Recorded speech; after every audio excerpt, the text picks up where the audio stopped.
Welcome back to New Day. Actor Rob Brown did nothing wrong when he purchased a $1,300 watch from Macy's. But before he knew it, he found himself handcuffed by plainclothes police officers and put into a holding cell. He says he was accused of credit card fraud and told that he could not afford to make such an expensive purchase. Well, the fact is, Rob Brown can afford it. He happens to be the star of HBO's Treme. He is now shining a big old spotlight on what he calls shopping while black with a federal class action lawsuit against Macy's. Rob Brown, actor and star of Treme, is here along with his attorneys Douglas Wigdor and John Alefterakis. Gentlemen, thank you so much. Rob, let's start with you first off. You know, you're an actor who has stayed kind of out of the limelight, out of the tabloids, done your own thing as a serious actor. This is really putting you in the spotlight now. That's a big decision to make. Why did you do it? Well, at the time, I realized this event can't happen again to anyone. And I was just thinking that from a personal level. Then Train on Christian came out, learned about other instances.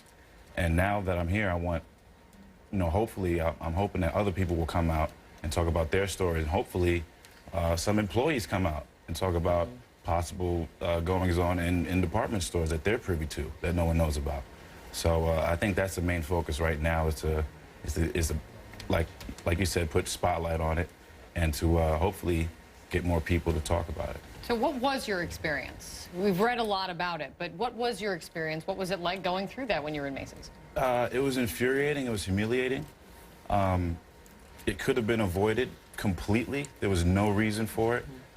And there really isn't any reasonable explanation for it other than I was a black male buying a, I guess, expensive watch. You have to understand that, you know, these laws that are passed that we are now bringing this lawsuit were actually passed after the Civil Rights era, right after slavery was abolished. And, you know, we're in the shopping season right now, and to say that Rob's dollar isn't worth the same as my dollar, that he can walk into Macy's and be stopped and be watched, and other people like him, really is reprehensible. And so what we're seeking to do in this lawsuit is finally put an end to it, not only at Macy's, but at other department stores, and also to hold the NYPD responsible as well, because they're turning a blind eye.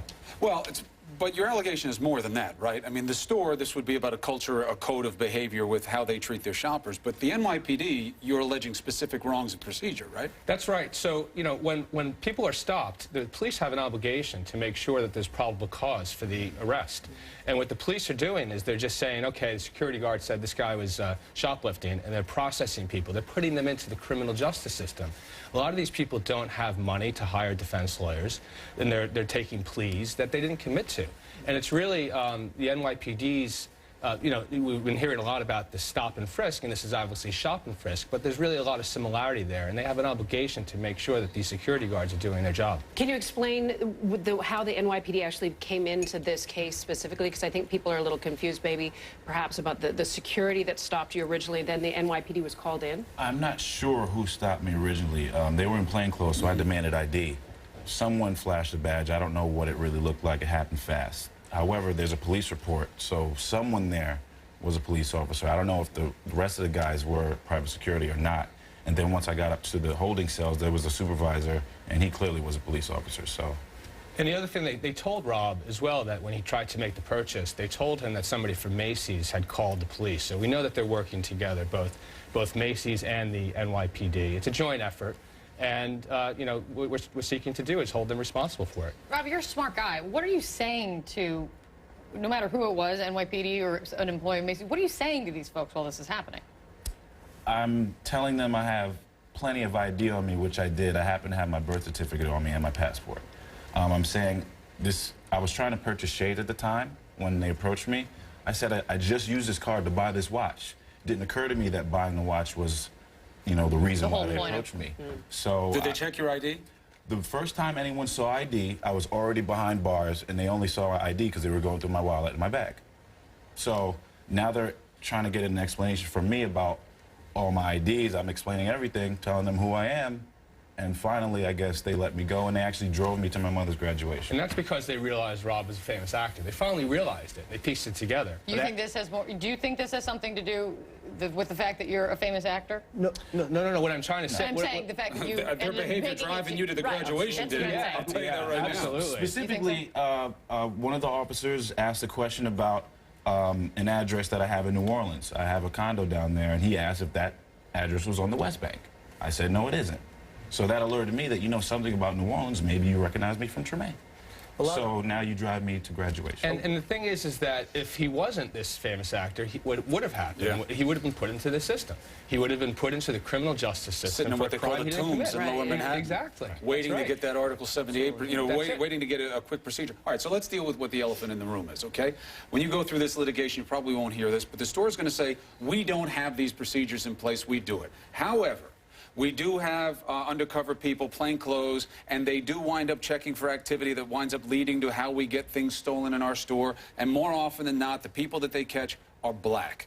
Is that a legitimate explanation? Chris, No. you know what, Doug, if I can? Yeah. One of the reasons that we involved Thompson Wigdor and Doug Wigdor in this case is because this is not the first time that Macy's has been involved in this kind of procedures and policies. We, in our research, in my research, in investigating this type of racial profiling in department stores and Macy's, we came across that Mr. Wigdor had a case against Macy's, class action for racial profiling, back in 2003. And I pulled the complaint from the federal court, and some of the facts in the complaint were staggering.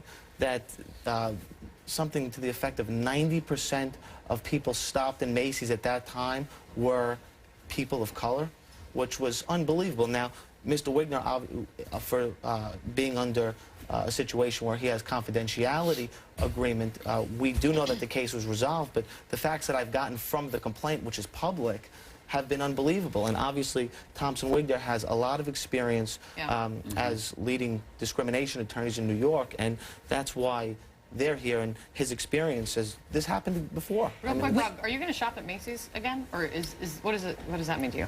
No, well, the thing about it was I thought to go back there initially to take the watch back and protest. Yeah.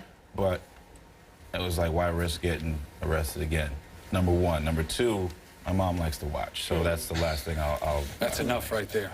We should point out that we actually reached out to Macy's yesterday. They said they cannot comment on litigation, but that Macy's does not tolerate discrimination of any kind, including racial profiling. The NYPD also told us they do not comment on pending litigation. Gentlemen, Rob, this is a big step, big, bold step for you to do, to take this step to make sure this kind of thing doesn't happen again. We appreciate you joining us, gentlemen. Thank you. John, thank you so much for joining us as well it. here on the New Day. Thank you all.